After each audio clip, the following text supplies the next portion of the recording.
For the next 3 months, Eskoms' forecast shows the risk of power cuts is high. For the people of Zola 3 in Soweto, it's been much worse. They've been without electricity for months on end. The community says its requests for repairs have fallen on deaf ears. Our reporter Silindelo Masikane was in the area today to find out how they've been coping. Slee, what do we know about why this community hasn't had electricity for so long now? Well, what we understand, Andy, is that the mini-sub that supplies this community with electricity essentially exploded around the 17th of June last year. And since then, they've been struggling to get Eskom repairment to actually come and fix the sub. What we understand is that it actually needs to be completely replaced because after it exploded, it actually leaked and it's actually just beyond repair at this point. And so for months on end, we're looking at 9 months now that this community has had no electricity. We're looking at around 237 of these homes that are connected to the sub. And I think it just shows the extent of the electricity crisis in the country, whereas some of us are complaining for just 2 to 4 hours of load shedding a day. But this community has been living in habitual darkness for the past couple of months. And when I was in that area, many of these community members are elderly. Many of them require to have their medication refrigerated. We've got students who are struggling to study because it gets dark and you know, candles can only go so far. And so what we understand is that this community has just been begging Eskom officials to come and fix the situation. Let's just take a listen to what one of the community leaders had to say. Right now, box Zola 3, it was on the 17th of June, or 8 o'clock. We thought it is a load shedding, but only to find out every our street is finished. The other street also is finished. The other street also is finished. Then we came straight to Sizobheka ibox ukwenzakala. Sithola ukuthi ena ngempela lifile ibox lethu ngoba ngale emuva bese lichithe ioil indlela yonke icharity lo muntu ligcwele ioil because of uEskom angasevisi izinto zakhe.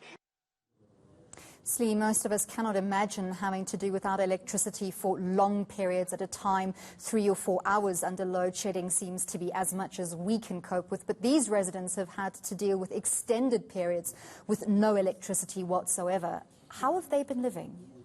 I mean, it's been a complete nightmare, Andy. I mean, like you said, I can't imagine going just 4 hours of that load shedding without electricity, you know. But this community has had to essentially transform the way they're living. They've had to go from using paraffin stoves to gas stoves. When they need light, their only options are candles. When they bath, they need to boil water. I mean, it's completely just changed the way they're living, and it's a complete struggle. In fact, they were saying that at this point they are just they're done with the fact that their ward councillor has not helped in any way. And at this point, as we go into local government elections, they're saying that, you know, at this point, if the party they voted for doesn't do something about this, they can kiss their votes goodbye. Let's take a listen.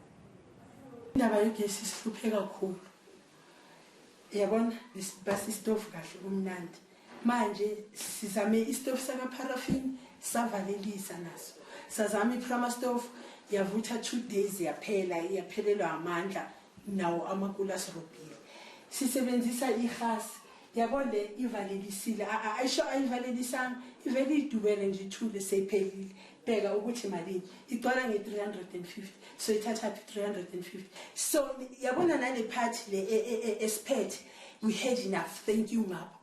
If they don't stop ulokunjana uhlomendlini asimfuni with immediate effect. If they don't stop her, they must kiss our votes goodbye because we had enough. We rather have back amabhunu azosibusa amabhunu ahamba nemali. What does Eskom have to say for itself?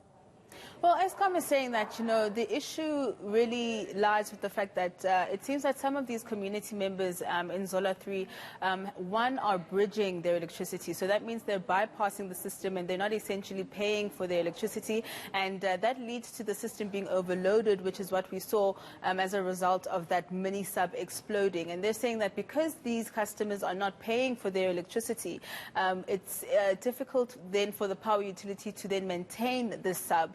And so what's happened here is that the situation is that the mini sub basically can't be fixed or hasn't been fixed because of the fact that they're saying that this community owes Eskom a lot of money because of the fact that a lot of them are bridging their electricity. They're not paying for the electricity, and so the mini sub cannot be maintained. However, they're saying that talks have been taking place with the leadership, ward councillors, as well as MECs and MMCs in terms of how they can restore the electricity back to this community of Zola, and they have promised to deliver a new sub by the end of February, and so they've told the eNCA that this community should have their lights back on by the end of February. Let's take a listen.